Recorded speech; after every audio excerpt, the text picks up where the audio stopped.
Assalamualaikum warahmatullahi wabarakatuh. Alhamdulillahi wassalatu ala rasulillahi wa ala alihi wa sahbihi ajma'in. Kaum muslimin, kaum muslimat, para sahabat medsos dimanapun anda berada,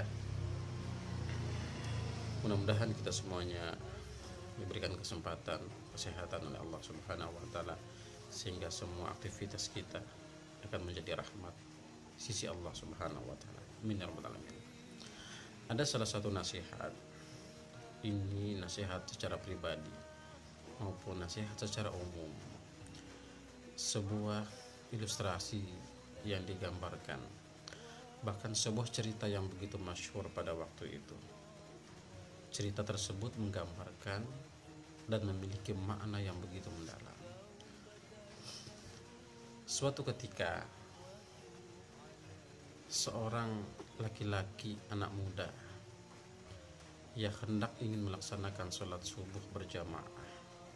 Kondisi rumahnya dengan masjid pada waktu itu begitu jauh.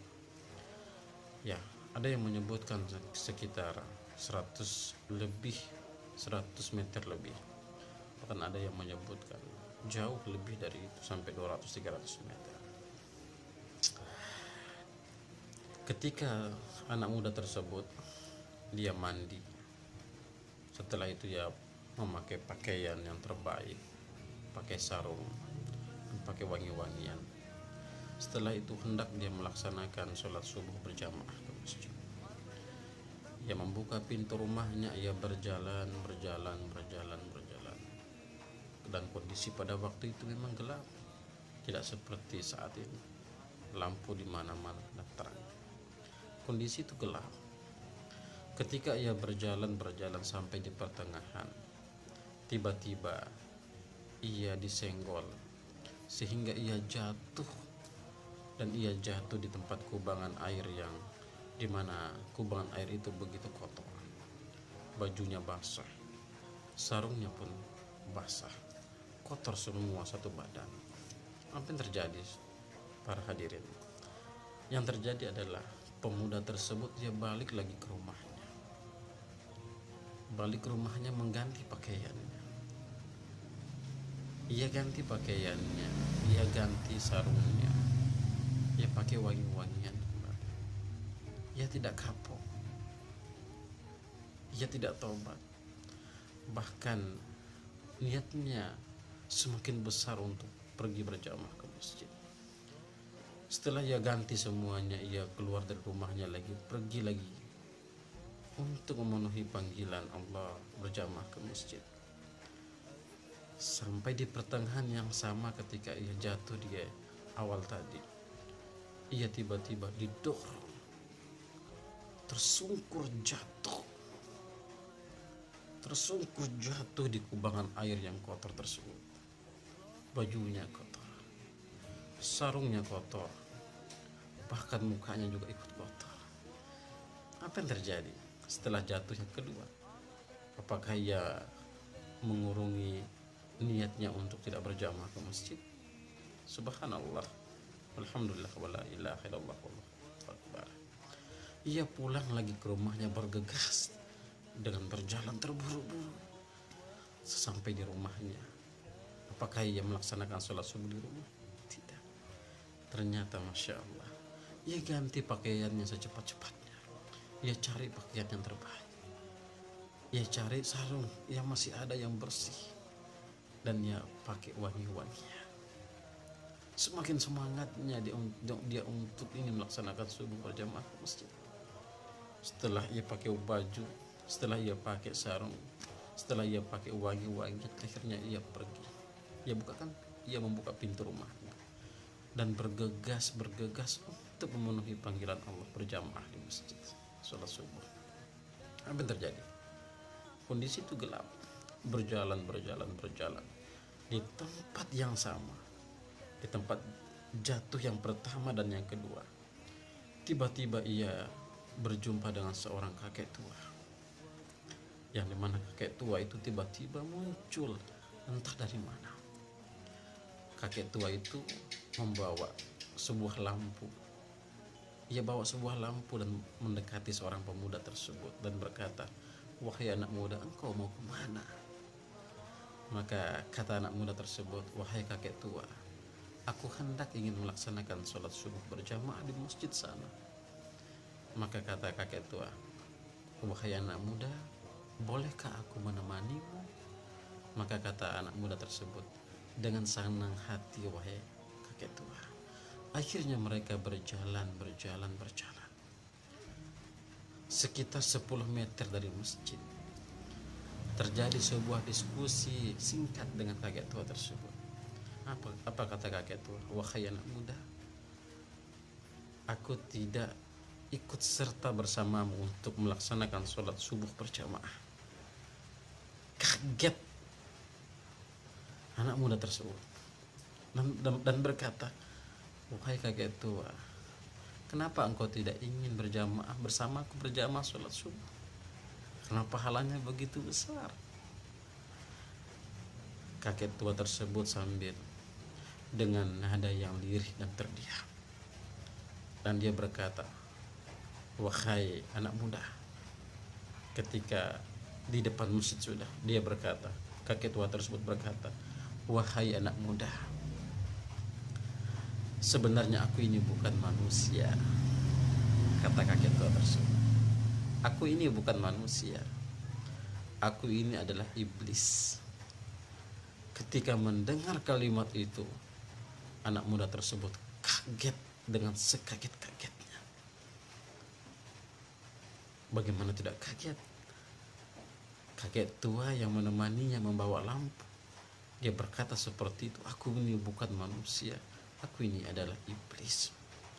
Dan kakek tua tersebut berkata, "Tahukah engkau anak muda, ketika engkau jatuh tadi, ketika engkau jatuh yang pertama, jatuh yang kedua, itu aku yang menjatuhkan, aku yang mendorongmu, aku menghalangimu untuk tidak pergi berjamaah ke masjid.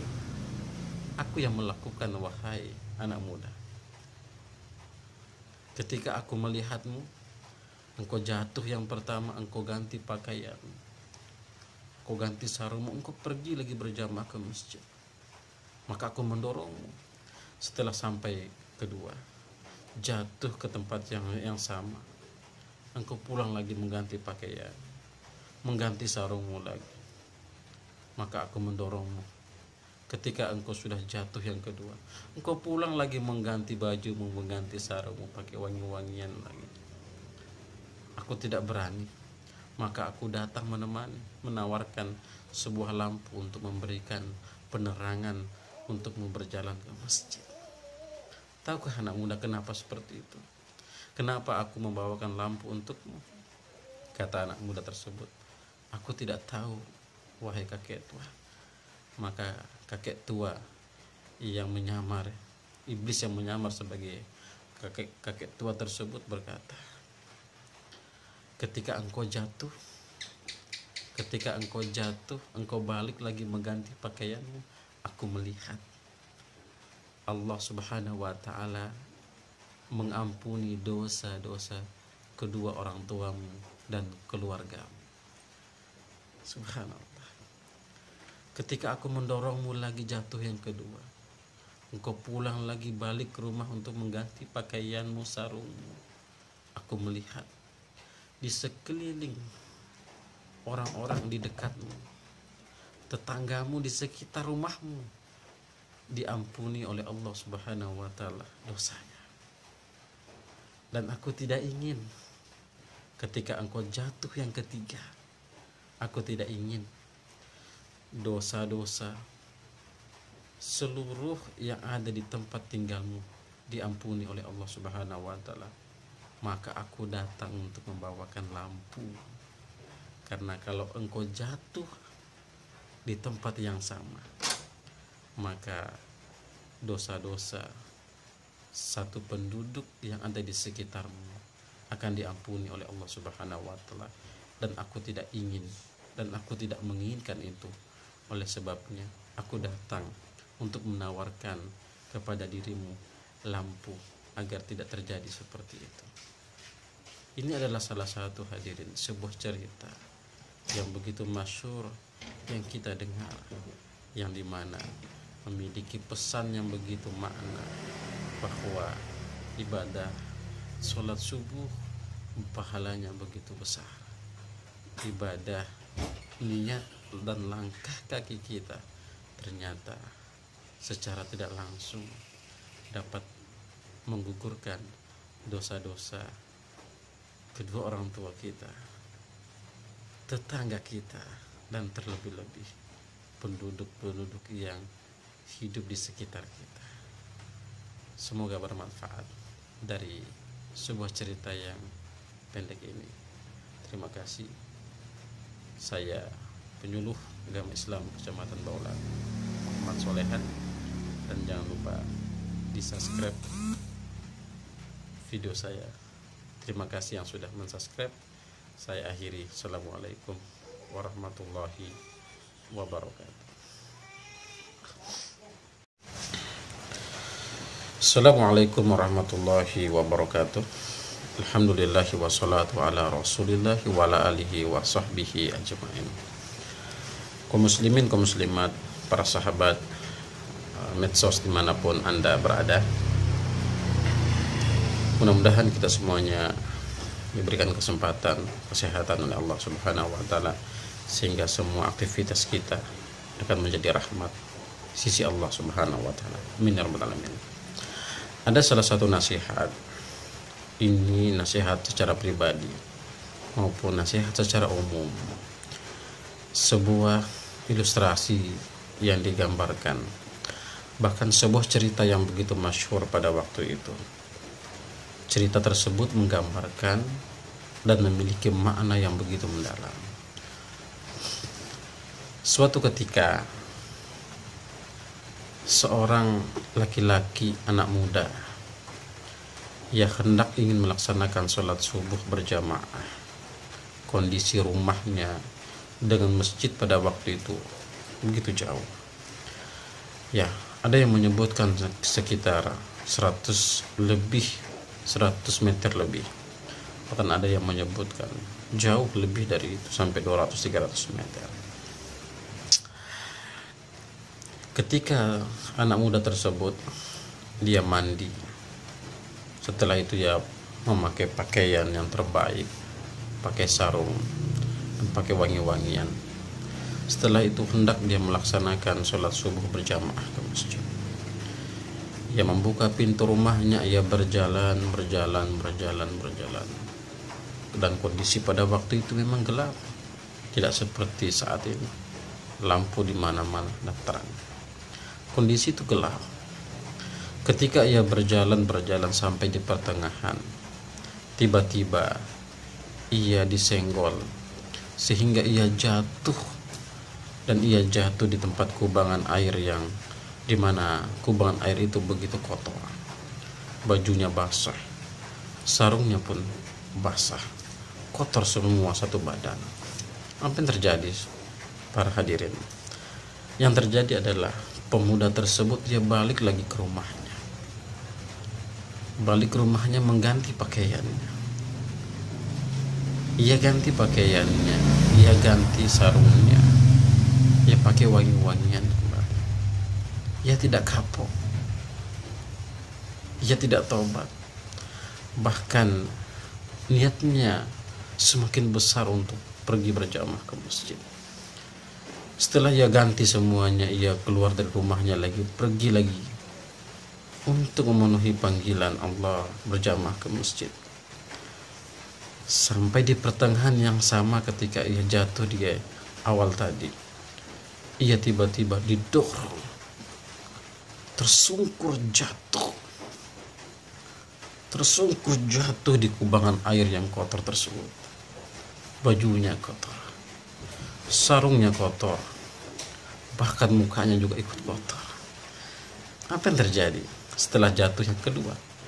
Apakah ia mengurungi niatnya untuk tidak berjamaah ke masjid?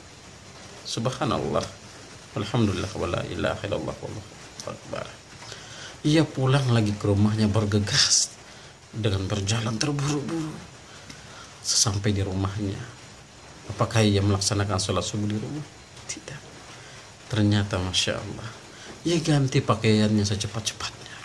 Ia cari pakaian yang terbaik. Ia cari sarung yang masih ada yang bersih, dan ia pakai wangi-wangian. Semakin semangatnya dia untuk ingin melaksanakan subuh berjamaah ke masjid. Setelah ia pakai baju, setelah ia pakai sarung, setelah ia pakai wangi-wangian, akhirnya ia pergi. Ia membuka pintu rumahnya dan bergegas untuk memenuhi panggilan Allah berjamaah di masjid sholat subuh. Apa yang terjadi? Kondisi itu gelap. Berjalan di tempat yang sama, di tempat jatuh yang pertama dan yang kedua, tiba-tiba ia berjumpa dengan seorang kakek tua, yang dimana kakek tua itu tiba-tiba muncul entah dari mana. Kakek tua itu membawa sebuah lampu. Ia bawa sebuah lampu dan mendekati seorang pemuda tersebut dan berkata, "Wahai anak muda, engkau mau kemana?" Maka kata anak muda tersebut, "Wahai kakek tua, aku hendak ingin melaksanakan sholat subuh berjamaah di masjid sana." Maka kata kakek tua, "Wahai anak muda, bolehkah aku menemanimu?" Maka kata anak muda tersebut, "Dengan senang hati wahai kakek tua." Akhirnya mereka berjalan. Sekitar 10 meter dari masjid, terjadi sebuah diskusi singkat dengan kakek tua tersebut. Apa kata kakek tua? "Wahai anak muda, aku tidak ikut serta bersamamu untuk melaksanakan sholat subuh berjamaah." Kaget anak muda tersebut dan berkata, "Wahai kakek tua, kenapa engkau tidak ingin berjamaah bersamaku berjamaah sholat subuh? Karena pahalanya begitu besar." Kakek tua tersebut sambil dengan nada yang lirih dan terdiam, dan dia berkata, "Wahai anak muda," ketika di depan masjid sudah, dia berkata, kakek tua tersebut berkata, "Wahai anak muda, sebenarnya aku ini bukan manusia." Kata kakek tua tersebut, "Aku ini bukan manusia, aku ini adalah iblis." Ketika mendengar kalimat itu, anak muda tersebut kaget dengan sekaget-kagetnya. Bagaimana tidak kaget? Kakek tua yang menemaninya membawa lampu, dia berkata seperti itu, "Aku ini bukan manusia, aku ini adalah iblis." Dan kakek tua tersebut berkata, "Tahukah engkau anak muda, ketika engkau jatuh tadi, ketika engkau jatuh yang pertama, jatuh yang kedua, itu aku yang menjatuhkan, aku yang mendorongmu, aku menghalangimu untuk tidak pergi berjamaah ke masjid. Aku yang melakukan, wahai anak muda. Ketika aku melihatmu, engkau jatuh yang pertama, engkau ganti pakaian, engkau ganti sarungmu, engkau pergi lagi berjamaah ke masjid. Maka aku mendorongmu. Setelah sampai kedua, jatuh ke tempat yang sama, engkau pulang lagi mengganti pakaian, mengganti sarungmu lagi. Maka aku mendorongmu. Ketika engkau sudah jatuh yang kedua, engkau pulang lagi mengganti bajumu, mengganti sarungmu, pakai wangi-wangian lagi. Aku tidak berani, maka aku datang menemani, menawarkan sebuah lampu untuk memberikan penerangan untukmu berjalan ke masjid. Tahukah anak muda kenapa seperti itu? Kenapa aku membawakan lampu untukmu?" Kata anak muda tersebut, "Aku tidak tahu, wahai kakek tua." Maka kakek tua yang menyamar, iblis yang menyamar sebagai kakek tua tersebut berkata, ketika engkau jatuh, engkau balik lagi mengganti pakaianmu, aku melihat Allah Subhanahu wa ta'ala mengampuni dosa-dosa kedua orang tuamu dan keluargamu. Subhanallah. Ketika aku mendorongmu lagi jatuh yang kedua, Engkau pulang lagi balik ke rumah untuk mengganti pakaianmu, sarungmu. Aku melihat di sekeliling orang-orang di dekatmu, tetanggamu di sekitar rumahmu, diampuni oleh Allah Subhanahu wa Ta'ala dosanya. Dan aku tidak ingin ketika engkau jatuh yang ketiga, aku tidak ingin dosa-dosa seluruh yang ada di tempat tinggalmu diampuni oleh Allah Subhanahu wa Ta'ala. Maka aku datang untuk membawakan lampu, karena kalau engkau jatuh di tempat yang sama, maka dosa-dosa satu penduduk yang ada di sekitarmu akan diampuni oleh Allah Subhanahu wa Ta'ala. Dan aku tidak ingin dan aku tidak menginginkan itu. Oleh sebabnya aku datang untuk menawarkan kepada dirimu lampu agar tidak terjadi seperti itu. Ini adalah salah satu, hadirin, sebuah cerita yang begitu masyhur yang kita dengar, yang dimana memiliki pesan yang begitu makna, bahwa ibadah sholat subuh pahalanya begitu besar. Ibadah, niat dan langkah kaki kita ternyata secara tidak langsung dapat menggugurkan dosa-dosa kedua orang tua kita, tetangga kita, dan terlebih-lebih penduduk-penduduk yang hidup di sekitar kita. Semoga bermanfaat dari sebuah cerita yang pendek ini. Terima kasih. Saya penyuluh agama Islam Kecamatan Baulan, Muhammad Solehan, dan jangan lupa di subscribe video saya. Terima kasih yang sudah mensubscribe. Saya akhiri. Assalamualaikum warahmatullahi wabarakatuh.